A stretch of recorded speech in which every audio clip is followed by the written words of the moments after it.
ఏపీని అతిపెద్ద ప్రకృతి వ్యవసాయ క్షేత్రంగా మార్చే కార్యక్రమానికి త్వరలో శ్రీకారం చుట్టాలని ముఖ్యమంత్రి నారా చంద్రబాబు అధికారులకు సూచించారు. వ్యవసాయ విద్యార్థులు ప్రకృతి సాగు చేయడం ద్వారా దానివల్ల వచ్చే ఫలితాలను స్వయంగా తెలుసుకునేలా చేయాలన్నారు. ఏఐ ఆధారిత క్రాప్ అడ్వైజరీ, భారత్ విస్తార్ వంటి వాటిని రాష్ట్రంలోనూ వినియోగించుకోవాలని అన్నారు.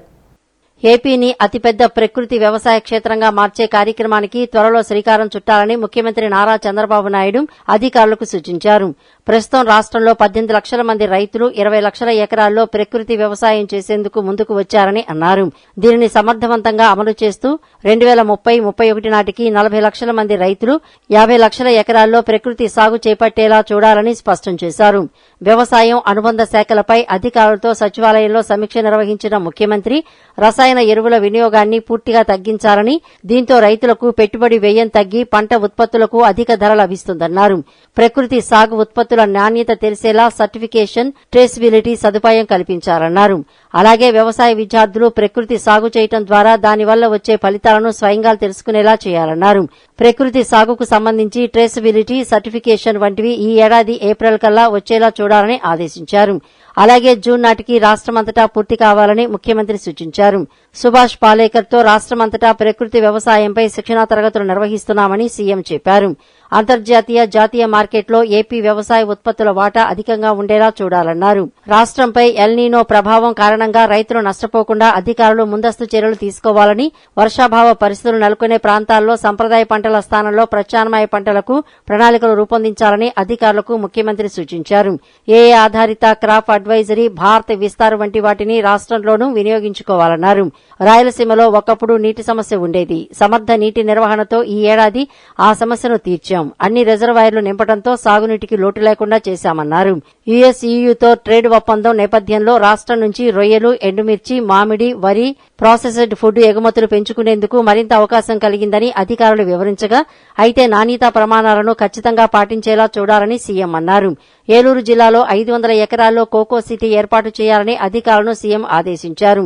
కల్టివేషన్, ప్రాసెసింగ్, మార్కెటింగ్ ఇలా అన్ని అంశాలు అంతర్జాతీయ స్థాయిలో కోకో సిటీలో ఉండాలన్నారు. మామిడి, కోకో, జీడి మామిడి, కొబ్బరి తోటల్లో అంతర్ పంటల సాగుకు అవకాశాలు ఉన్నాయని రైతుల్ని ఆ దిశగా ప్రోత్సహించాలన్నారు. అరటి ఉత్పత్తిలో దేశంలోనే 2వ స్థానంలో ఉన్నప్పటికీ ఎగుమతుల విషయంలో వెనకబడ్డామని, ఎగుమతులపై దృష్టి పెట్టాలని సూచించారు. అలాగే స్థానిక గిరిజనుల భాగస్వామ్యంతో పీపీపీ విధానంలో లంబసింగిలో పెద్ద ఎత్తున కుంకుమ పువ్వు సాగుకు ముందుకొచ్చే సంస్థలకు అనుమతి ఇవ్వాలన్నారు. ఆక్వా సాగు వివరాలను రైతులు తప్పనిసరిగా నమోదు చేసుకోవాలని ముఖ్యమంత్రి చెప్పారు. పౌల్ట్రీ రంగాన్ని బలోపేతం చేయడంలో భాగంగా ప్రభుత్వ పాఠశాలలు, అంగన్వాడీలకు కోడిగుడ్ల సరఫరా కాంట్రాక్టును రైతులకే ఇవ్వాలని సీఎం నిర్దేశించారు. వ్యవసాయం, అనుబంధ రంగాలకు సంబంధించి కేంద్ర పాలసీలకు అనుగుణంగా రాష్ట్ర పాలసీలు ఉండాలని తెలియజేశారు. కోట్లాది మంది హిందువులు ఆరాధించే ఏడుకొండల వాణి సన్నిధిలో జరిగిన మహాపాపం గురించి సిబిఐ ఇచ్చిన నివేదికపై కేబినెట్ సుదీర్ఘంగా చర్చించిందని మంత్రి కొలుసు పార్థసారథి తెలిపారు. హిందువుల మనోభావాలను, తిరుమల పవిత్రతను కాపాడటానికి ఎలాంటి చర్యలు తీసుకోవాలనే దానిపై మంత్రులందరూ అభిప్రాయాలు తెలిపారని చెప్పారు. సిబిఐ ఛార్జ్షీట్ దాఖలు చేసినప్పటికీ కోర్టు ఇంకా కాగ్నిజెన్స్లోకి తీసుకోలేదన్నారు. అయితే గత ప్రభుత్వ హయాంలో జరిగిన ఈ తప్పిదాలను సరిదిద్దేందుకు, బాధ్యులపై చర్యలు తీసుకునేందుకు ప్రభుత్వం కట్టుబడి ఉంది అని అన్నారు. కలియుగ ప్రత్యక్ష దైవంగా భావించే ఏడుకొండల వాణి సన్నిధిలో జరిగిన మహాపాపం గురించి సిబిఐ ఇచ్చిన రిపోర్ట్ మీద ముఖ్యమంత్రి గారు కేబినెట్ సమావేశం 3.5 గంటల పాటు సుదీర్ఘంగా చర్చించి హిందువుల మనోభావాలను కాపాడటానికి, ఏడుకొండల వాని పవిత్రతను కాపాడటానికి సిబిఐ ఇచ్చిన రిపోర్ట్ మీద ఎటువంటి యాక్షన్స్ తీసుకోవాలని చెప్పేసి చర్చ జరగడం జరిగింది. Office of the Special Investigation Team constituted under the Honorable Orders of the Supreme Court of India, CBI, confidential అనేటువంటిది CBI నుంచి ఈ ప్రభుత్వానికి వచ్చినటువంటి నివేదిక. ఈ నివేదికని ఈరోజు కేబినెట్ ముందు పెట్టడం జరిగింది. ఇందులో జరిగినటువంటి సంక్షిప్తంగా, ఇది ఛార్జ్షీట్ అయితే మరీ డీటెయిల్డ్గా ఉంటుంది, సంక్షిప్తంగా జరిగినటువంటి లోటుపాట్లని, ప్రభుత్వానికి అందుబాటులో ఉన్నటువంటి సమాచారాన్ని కూడా అధికారులు కేబినెట్ దృష్టికి తీసుకురావడం జరిగింది. నిబంధనలు కఠినంగా ఉండాలి అన్నటువంటి నిర్ణయం తీసుకున్న దాంట్లో అదే అధికారులు సంతకం పెట్టారు. 5 నెలల్లోనే తిరిగి డైల్యూషన్ చేశారు. డైల్యూషన్ తర్వాత సరే ఈ ఆరోపణలని తర్వాత అది డిఫరెంట్. ఏంటి అందులో నెయ్యి ఉందా లేక పామాయిలే ఉందా, it's a very detailed discussion. నివ్వెరపోయేటువంటి విషయాలు కొన్ని అంటే పూర్తిగా మనం ఛార్జ్షీట్ చదివితే డీటెయిల్స్ వస్తాయి. ఇప్పటిదాకా ప్రభుత్వానికి అందినటువంటి సమాచారం చూస్తే వాళ్ళు పామాయిలే 58 లక్షల లీటర్ల దాకా కొనడం, కెమికల్స్ ఏంటా కెమికల్స్, ఈ ల్యాబ్ రిపోర్ట్ని ఆల్టర్ చేయాలి అని అంటే ఆ ఏ వాల్యూస్ని యాడ్ చేయడానికి ఏ కెమికల్ వేస్తే అందులో ఆ వాల్యూస్ పెరుగుతాయని కెమికల్స్ కలపడం, కలరింగ్ ఏజెంట్స్, ఫ్లేవరింగ్ ఏజెంట్స్, టెండర్ని డైల్యూట్ చేశారు. రెండో వైపు వాడితో నెగోషియేట్ చేశారు. నెగోషియేషన్ కుదరకపోతే ఇంకొక కంపెనీ రూపంలోకి వచ్చారు. Then submission of fake documents. ఏదో విధంగా సమస్యలు సృష్టించడానికి చూస్తున్న ఆ పార్టీ. కాబట్టి ప్రభుత్వం నుంచి గౌరవ ముఖ్యమంత్రి గారు, అదేవిధంగా గౌరవ ఉప ముఖ్యమంత్రి గారు చాలా స్పష్టంగా ఈ అంశం పైన కూలంకుషంగా చర్చించి ఫేజ్ బై ఫేజ్ మనం ప్రజల్లోకి ఎట్టి పరిస్థితుల్లో కూడా వీళ్ళు చేసిన ఈ దుర్మార్గాల్ని ఎక్స్పోజ్ చేయాల్సిన బాధ్యత మన పైన ఉంది. గతంలో మీరు పవిత్రం దెబ్బతీసే ప్రయత్నం చేశారు, ఇప్పుడు కూడా చేస్తున్నారు, భవిష్యత్తులో చేయబోతారు. కానీ వాస్తవాలు కూడా ఖచ్చితంగా బయటకు వస్తాయి. అయితే సిబిఐ పంపించిన 11 పేజీల రిపోర్ట్లో అన్ని ఇవాళ చాలా విస్తృతంగా చర్చ జరిగింది. ఏ రకం చర్యలు, ఏ స్థాయిలో వ్యక్తులైనా కూడా వారిని ఉపేక్షించకూడదు. తర్వాత సప్లిమెంటరీ ఛార్జ్షీట్లో ఏమొచ్చిందనే విషయాన్ని బట్టి ఫర్దర్గా మనం ముందుకు వెళ్ళొచ్చు అనే విషయాన్ని ఇవాళ చర్చించడం జరిగింది. అయితే దీన్ని ఇవాళ వేరే రకంగా తీసుకెళ్లే ప్రయత్నాలు చేస్తూ ఉన్నారు. ప్రజలు గమనిస్తున్నారు. దీని ముందు సమాధానం చెప్పి తర్వాత మీరేమైనా కుట్రలు, కుతంత్రాలు, మోసాలు అలవాటైనవే కాబట్టి వాటిలో పాల్పడాలనుకున్న ముందు వీటికి సమాధానం చెప్పి ప్రజల ముందుకు వస్తే బాగుంటుందని మా ఉద్దేశం. రాష్ట్రంలో పారిశ్రామిక అభివృద్ధి, నిరుద్యోగ యువతకు ఉపాధి కల్పనే ధ్యేయంగా కూటమి ప్రభుత్వం అడుగులు వేస్తోంది. ఇందులో భాగంగా ఈరోజు సచివాలయంలో కీలక భేటీ జరిగింది. తైవాన్కు చెందిన ప్రముఖ ఎలక్ట్రానిక్స్ దిగ్గజం లక్స్ షేర్ కంపెనీ ప్రతినిధులు మౌలిక సదుపాయాల శాఖ మంత్రి బీసీ జనార్దన్ రెడ్డితో సమావేశమయ్యారు. ఈ భేటీలో రాష్ట్రంలో భారీ పెట్టుబడులు, ఫైబర్ నెట్ రంగంలో సరికొత్త టెక్నాలజీపై చర్చించారు. అమరావతి సచివాలయంలో ఆర్ఎండ్బి శాఖ కార్యాలయంలో మంత్రి బీసీ జనార్దన్ రెడ్డిని తైవాన్కు చెందిన లక్స్ షేర్ సంస్థ ప్రతినిధులు మర్యాదపూర్వకంగా కలిశారు. ఈ సందర్భంగా రాష్ట్రంలో ఫైబర్ నెట్ రంగంలో అందుబాటులోకి రానున్న సరికొత్త టెక్నాలజీ, కొత్త ఉత్పత్తుల గురించి మంత్రికి వారు వివరించారు. ముఖ్యంగా triple play with wifi, OTT వంటి అత్యాధునిక సేవల వినియోగంపై చర్చించారు.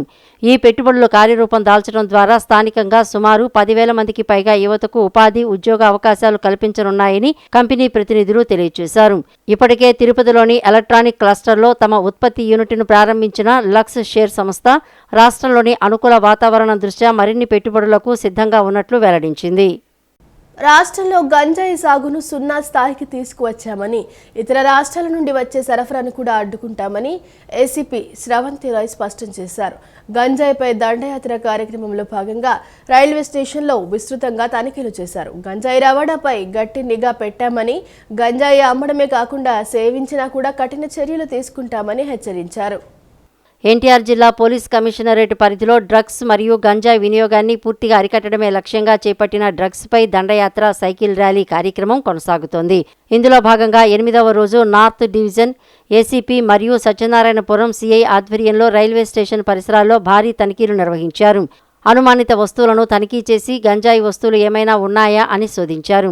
ఈ సందర్భంగా ఏసీపీ శ్రవంతిరాయ్ మాట్లాడుతూ 5 మహిళా celebrity సైక్లిస్టులు SI Revathi, HC Haimavathi, BB రాణి, శైలజ, ఉషారాణి మరియు త్రివేణి సైకిల్ యాత్ర చేస్తున్నారని చెప్పారు.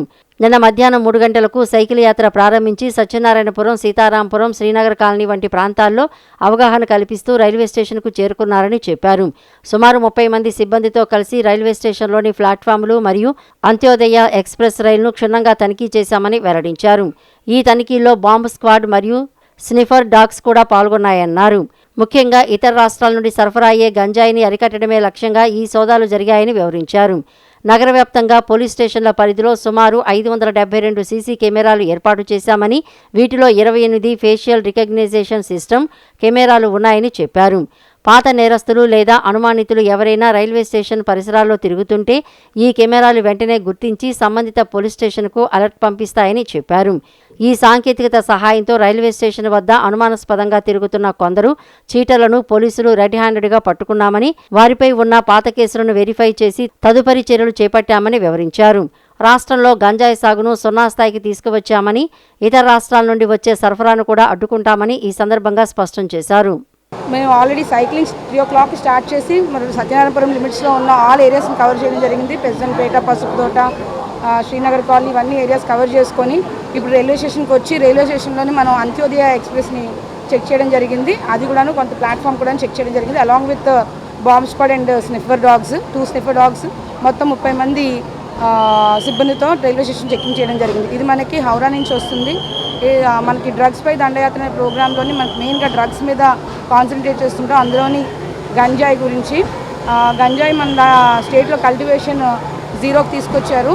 ఆ ఉత్పత్తి 0కి తీసుకొచ్చినా కూడా సప్లై ఇంకా బయట రాష్ట్రాల నుంచి వస్తుంది కాబట్టి దాని రిలేటెడ్గా ట్రైన్స్ చెక్ చేయడం జరిగింది.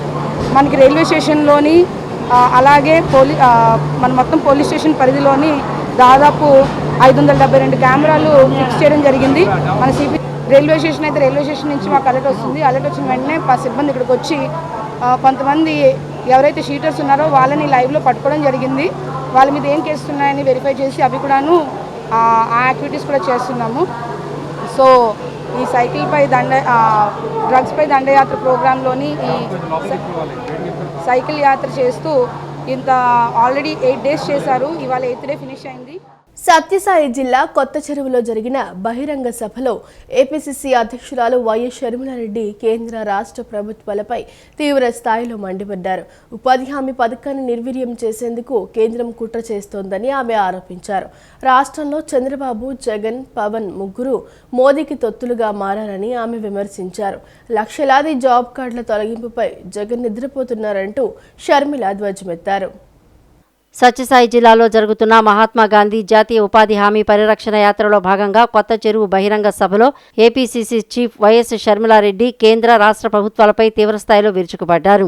ఉపాధి హామీ పథకాన్ని నిర్వీర్యం చేసేందుకు కేంద్రం తెచ్చిన కొత్త గ్రామ్ జీ చట్టం వల్ల పేదలకు అన్యాయం జరుగుతుందని ఆమె ఆరోపించారు. ఒకప్పుడు వైఎస్ఆర్ హయాంలో రాష్ట్రంలో 1.1 కోట్ల జాబ్ కార్డులు ఉండేవని, కానీ గత 6 ఏళ్లలో 50 లక్షలకు పైగా, ముఖ్యంగా గడిచిన ఏడాదిలోనే 18 లక్షల కార్డులను తొలగించడం దారుణమని ఆమె మండిపడ్డారు. కేంద్రం తెచ్చిన కొత్త చట్టం వల్ల పనుల నిర్ణయాధికారం గ్రామ సభల నుంచి కేంద్రం చేతిలోకి వెళ్లిపోయిందని, ఇది పూర్తిగా కాంట్రాక్టర్లకు మేలు చేసేలా ఉందని షర్మిల విమర్శించారు. పని గంటలను 6 నుంచి 12 గంటలకు పెంచడం, రాష్ట్రాలపై 40% నిధుల భారం మోపడం వల్ల ఈ పథకం ఉనికికే ప్రమాదం ఏర్పడిందని ఆవేదన వ్యక్తం చేశారు.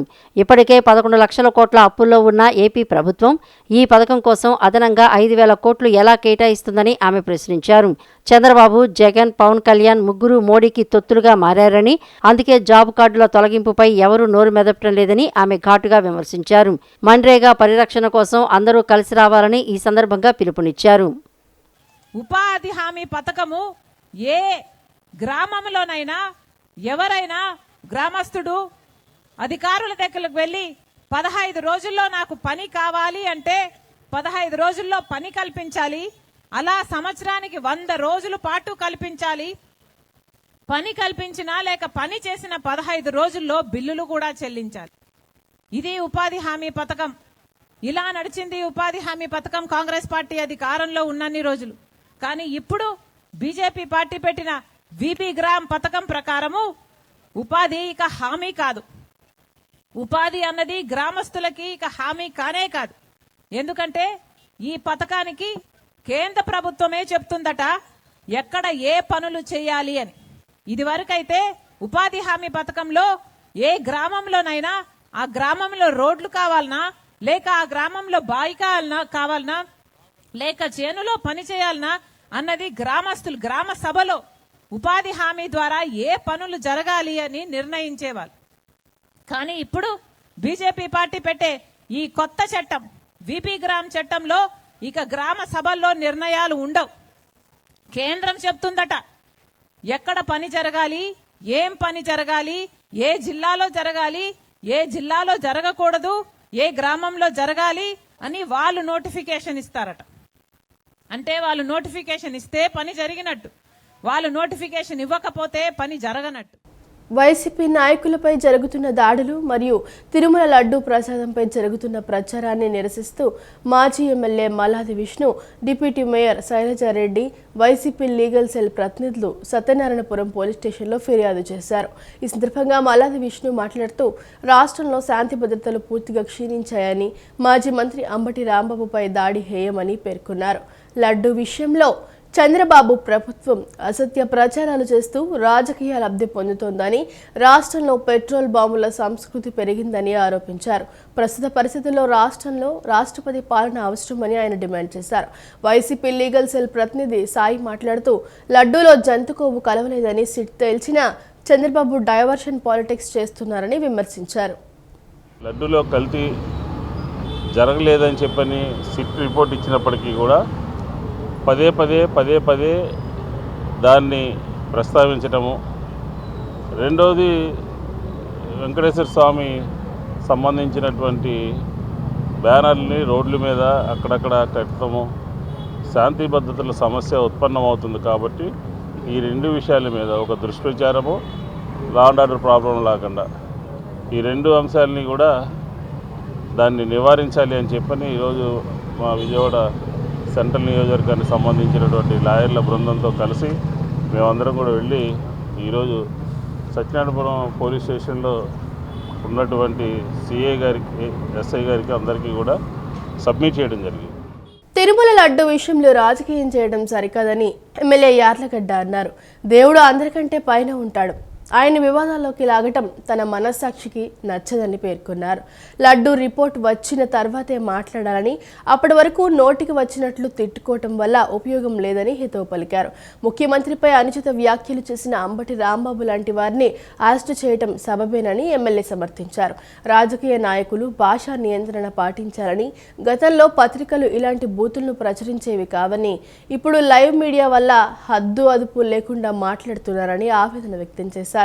రాష్ట్రంలో శాంతి భద్రతలు బాగుంటేనే పరిశ్రమలు వస్తాయని చెప్పుకొచ్చారు. ఆంధ్రప్రదేశ్ రాష్ట్రంలో ఆ దేవదేవుడు శ్రీ వెంకటేశ్వర స్వామి గుడి తిరుమలలో మన రాష్ట్రంలో ఉండటం రాష్ట్రానికి గర్వకారణం. ఆ దేవుడు గురించి నేనైతే మాట్లాడదలుచుకోలేదు. దేవుడు మనకన్నా చాలా ఎబో. దేవుడు రాజకీయాల్లో అడగటం 100% కరెక్ట్ కాదు. అనవసరంగా ఇక రోజు అదే మాట్లాడటం అనేది మాత్రం నాకు మనస్సాక్షి కూడా నచ్చని పరిస్థితి. కానీ లడ్డూల్లో ఏం జరిగిందనేది రిపోర్ట్ వచ్చిన తర్వాత ఆ రిపోర్ట్ చూసి మాట్లాడాలి తప్ప ఊరినే అలా మొరుక్కోవడం వల్ల, ఇలా తిట్టుకోవడం వల్ల వచ్చేది ఏముండదు. రాజకీయ నాయకులు ఇడియట్లు అనుకుంటారు తప్ప రాజకీయాల్లో ఉన్నవాళ్ళు ప్రామాణికంగా ఉండాలి. గతంలో రాజకీయ నాయకులు అందరినీ ఎంతో గౌరవం ఇచ్చేవాళ్ళు, వాళ్ళ భాష కూడా బాగుండేది. ఇప్పుడు భాష మీద వచ్చిన భాష మీద పొట్టు లేకపోవడం వల్ల, ఏ భాష పడితే ఆ భాష మాట్లాడటం వల్ల బాధాకరమైన విషయం ఏంటంటే మీడియా ఛానల్స్ లేకముందు కేవలం పత్రికలే ఉన్నప్పుడు పత్రికలు రాసేవాళ్ళు కాదు. ఒకవేళ ఎవడన్నా తిట్టినా, బూతులు తిట్టినా, ఏదన్నా అన్పార్లమెంటరీ లాంగ్వేజ్ మాట్లాడినా రాసేవాళ్ళు కాదు.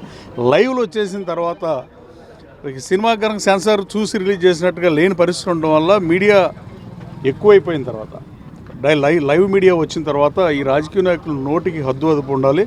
ముఖ్యమంత్రిని అట్లా మాట్లాడటం తీవ్రంగా ఖండించాల్సిన అంశం.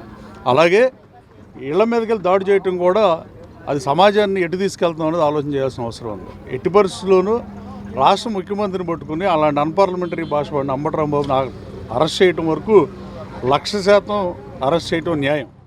ఆంధ్రప్రదేశ్ ఎంఎస్ఎంఈ ఇండస్ట్రీస్ అసోసియేషన్ ఆధ్వర్యంలో మార్చి 13, 14, 15 తేదీల్లో విజయవాడలోని ఎస్ఎస్ కన్వెన్షన్లో భారీ ఏపీ ఎంఎస్ఎంఈ ఎక్స్పో నిర్వహిస్తున్నామని ఏపీ ఎంఎస్ఎంఈ అధ్యక్షులు బాయిన వెంకట్రావు తెలిపారు.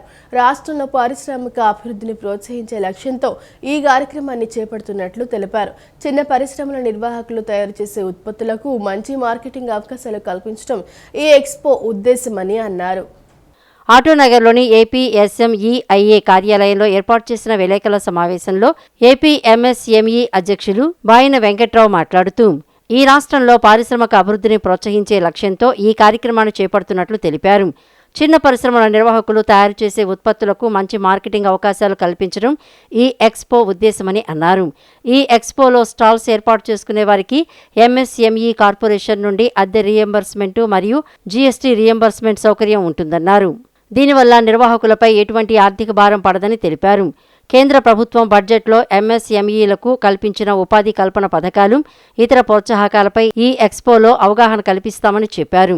ఈ అవకాశాన్ని విద్యార్థులు ఉపయోగించుకోవాలని కోరారు.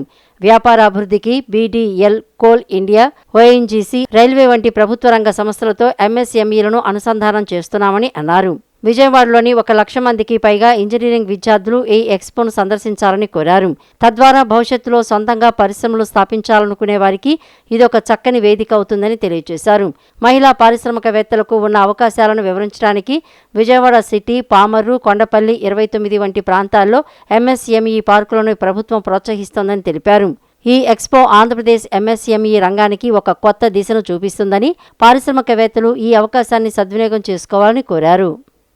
విజయవాడలో ఎస్ఎస్ కన్వెన్షన్లో ఎంఎస్ఎంఈ ఇండస్ట్రీస్ ప్రొడ్యూస్ చేసేటువంటి ప్రొడక్ట్స్ మీద ఎక్స్పో ఈ రాష్ట్రంలో పారిశ్రామిక అభివృద్ధికి, చిన్న పరిశ్రమలదారులని సహాయం చేసి మార్కెటింగ్ వసతులు కలిగించడానికి ఈ ఎక్స్పోని నిర్దేశించడం జరిగింది. అందువల్ల ఎవరైతే వివిధ రకాలైనటువంటి ప్రొడక్ట్స్ ఎంఎస్ఎంఈల్లో ప్రొడ్యూస్ చేసుకుంటున్నారో చేసేటువంటి వాళ్ళు ఈ స్టాల్స్ బుక్ చేసుకొని, ఈ బుక్ చేసుకున్న స్టాల్స్లో వాళ్ళ ప్రొడక్ట్స్ని పెట్టుకోవాలని మేము మా అసోసియేషన్ తరఫున తెలియజేస్తున్నాం. దీనిలో ఎవరికి కూడా వ్యక్తిగతంగా సంస్థకి భారం కాదు. ఎంఎస్ఎంఈ గవర్నమెంట్ ఇస్తున్నటువంటి సదుపాయాల్లో ఈ స్టాల్కి అయ్యేటువంటి అద్దెని reimbursement MSME corporation central government నుంచి ఉంది, జిఎస్టీ రీయింబర్స్మెంట్ వస్తుంది. కావున వీళ్ళకి ఆర్థికమైనటువంటి భారం లేదు. దీనిలో ఏంటంటే ఇవాళ government, union government of India నిన్న ఇచ్చినటువంటి బడ్జెట్లో ఎంప్లాయ్మెంట్ జనరేషను ఇవన్నీ చాలా ప్రాధాన్యత ఇచ్చి ఎంఎస్ఎంఈలకి స్పెషల్ ఫండ్ ఇచ్చి ఎంకరేజ్ చేస్తుంది. 175 నియోజకవర్గాలు ఉంటే ఈ 175 నియోజకవర్గాల్లో కూడా ఒక కాన్స్టిట్యున్సీకి ఒక ఇండస్ట్రియల్ పార్క్ తీసుకురావాలి. అప్పుడే ఈ వన్ ఫ్యామిలీ ఎంటర్ప్రైనర్ అనేటువంటి ఒక నినాదం సాకారం అవుతుంది. కాబట్టి మరి చాలా ఉత్సాహంగా 26 సెక్టోరియల్ పాలసీసు ఆంధ్రప్రదేశ్ గవర్నమెంట్ డిక్లేర్ ఇవ్వడం జరిగింది. దీంట్లో ప్రతి సెక్టర్కి సబ్సిడీసు, ఇన్సెంటివ్సు, ట్యాక్స్ బెనిఫిట్స్, పవర్ బెనిఫిట్స్ కూడా డిక్లేర్ చేసి ఈరోజు టోటల్ ఎన్విరాన్మెంట్ ఎకోసిస్టమ్ అంతా కూడా ఎంఎస్ఎంఈకి అనుకూలంగా ఉంది. విజయవాడలోని డాక్టర్ ఎన్టీఆర్ హెల్త్ యూనివర్సిటీలో త్వరలోనే దేశంలోనే మొట్టమొదటిసారిగా ఏఐ ఆధారిత కాంపిటెన్సీ బెస్ట్ మెడికల్ ఎడ్యుకేషన్ ప్రారంభం కానుందని vice chancellor doctor P Chandrashekar తెలిపారు. మంగళవారం రాష్ట్ర వ్యాప్తంగా ఉన్న 38 మెడికల్ కళాశాలల ప్రతినిధులతో నిర్వహించిన వెబ్ ఎక్స్ సమావేశంలో ఆయన ఈ వివరాలను వెల్లడించారు. అమెరికాకు చెందిన డాక్టర్ చంద్రశేఖర్ బంధువుల రూపొందించిన ఎడ్మెడ్ ఏఐ సహకారంతో విద్యార్థులకు నాణ్యమైన డిజిటల్ లెర్నింగ్ మరియు నైపుణ్యాల ట్రాకింగ్ సదుపాయాలు కల్పిస్తున్నట్లు చెప్పారు. ఈ కార్యక్రమంలో పాల్గొన్న రాష్ట్ర వైద్య ఆరోగ్య శాఖ ముఖ్య కార్యదర్శి సౌరభ్ కౌర్ మాట్లాడుతూ ఏఐ సేవల ద్వారా వైద్య విద్యార్థులకు మరింత ఖచ్చితమైన విజ్ఞానాన్ని అందించేందుకు ప్రభుత్వం ఆసక్తిగా ఉందని, దీనిపై త్వరలో పూర్తి స్థాయి విధి విధానాలు రూపొందిస్తామని ప్రకటించారు. మోహన్ బాబు యూనివర్సిటీలో ఒక్కో విద్యార్థి నుండి సుమారు 40,000 అదనంగా వసూలు చేస్తున్నారని, దీనిపై ప్రశ్నించేందుకు కలెక్టరేట్కు వెళ్తున్న ఎస్ఎఫ్ఐ జిల్లా కార్యదర్శి అక్బర్, ఉపాధ్యక్షుడు వినోద్లను బౌన్సర్లు అడ్డుకుని కిడ్నాప్ చేయడం దుర్మార్గమని విద్యార్థి సంఘాల నేతలు మండిపడ్డారు. కిడ్నాప్కు బాధ్యులైన వారిపై మరియు యూనివర్సిటీ యాజమాన్యంపై కఠినమైన క్రిమినల్ కేసులు నమోదు చేయాలని, విద్యార్థుల నుండి అక్రమంగా వసూలు చేసిన ఫీజులను తిరిగి చెల్లించాలని డిమాండ్ చేశారు.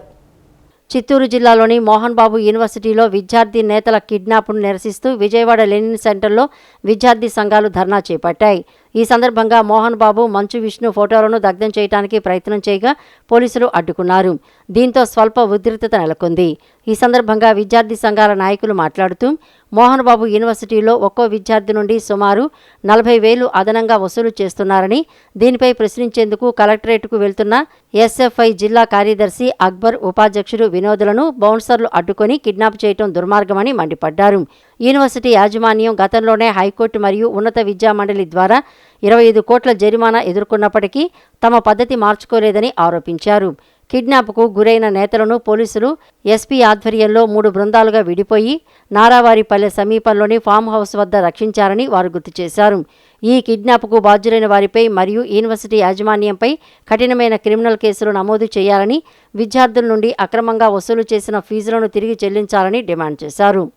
ఈరోజు మోహన్ బాబు యూనివర్సిటీకి సంబంధించినటువంటి బౌన్సర్లు అక్రమంగా అడ్డుకుని 20 మంది అడ్డుకుని వాళ్ళని కిడ్నాప్ చేయడం జరిగింది. ఇది చాలా దుర్మార్గమైనటువంటిది. మోహన్ బాబుని మేము అడుగుతా ఉన్నాం, మోహన్ బాబు గారు ఇదేనా మీ సంస్కృతి? ప్రశ్నిస్తూ ఉంటే ఫీజులు వేధిస్తున్నారని విద్యార్థుల పట్ల నిలబడితే మీరు కిడ్నాప్ చేస్తారని అడుగుతా ఉన్నాం. గతంలో మీడియా మీద మీరు దాడి చేశారు, గతంలో పలుమార్లు అనేక మందిని వేధించారు, విద్యార్థులు ఇప్పటికీ వేధిస్తూ ఉన్నారు. ఈరోజు విద్యార్థుల తరపున మాట్లాడుతూ ఉంటే ఎస్ఎఫ్ఐ జిల్లా కార్యదర్శి ఉపాధ్యక్షుని కిడ్నాప్ చేయడమే కాదు, నారావారిపల్లిలో ఉన్నటువంటి మోహన్ బాబు ఫామ్ హౌస్కి వెళుతున్నటువంటి క్రమంలో పోలీసులు అక్కడ ఉన్నటువంటి ఎస్పీ గారి ఆధ్వర్యంలో 3 టీములు వెంటపడి అడ్డుకున్నారు.